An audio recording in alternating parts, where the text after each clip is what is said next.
Good day, kids! How are you doing?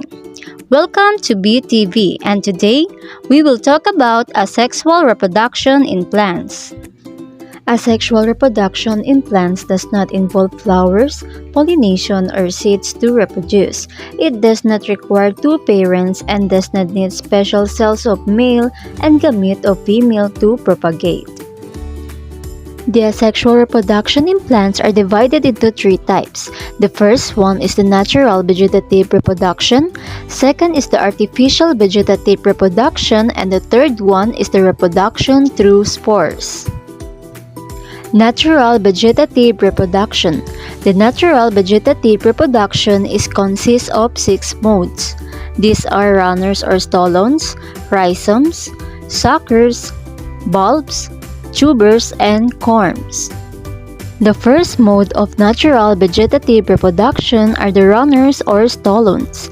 The modified stems of the runners or stolons do not grow underground, but instead they crawl along the ground. The examples of runners or stolons are strawberry and spider plant.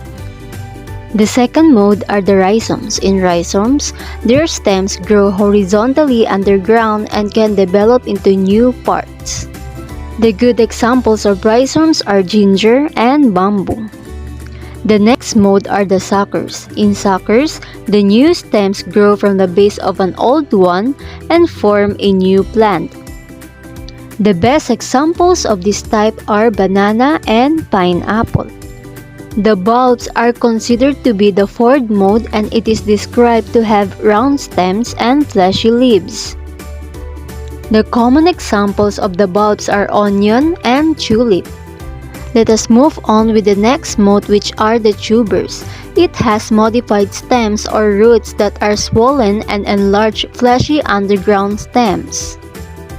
Potato and carrots are the good example of tubers. And now, the last mode of natural vegetative reproduction are the corms, and it is described to have a short vertical stem.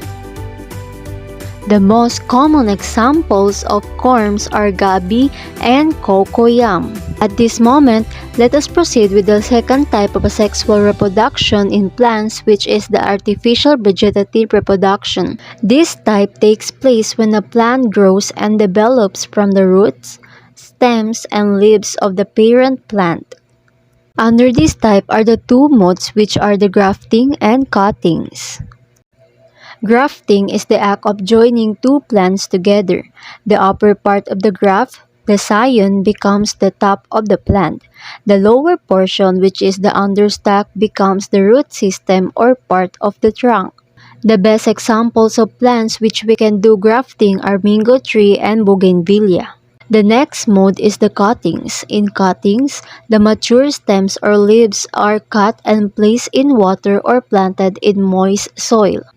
The examples of plants that are applicable with the mode of stem cuttings are rose and gumamela, and common example of leaves cuttings are katakataka and begonia rex. This time, we will move on with the last type of asexual reproduction in plants, which is called reproduction through spores. Some plants do not produce seeds, they propagate through spores. Spores are reproductive cells capable of developing into a new organism without fusion with another reproductive cell. There are two types of plants that can produce spores, and these are mosses and ferns. The first type of plant that can produce spores are mosses. Mosses are known to be soft and spongy plants. They are also reproduced through spores. The second type of plant that also produces spores are called ferns. Ferns produce spore casings on the underside of their leaves. The leaves of ferns are called fronds. Asexual reproduction in plants are beneficial to human beings. The advantages of asexual reproduction in plants are: it decreases energy requirements, several offspring are produced quickly, and it does not require finding a mate to propagate. That's all for today. See you on our next video. Thank you for watching.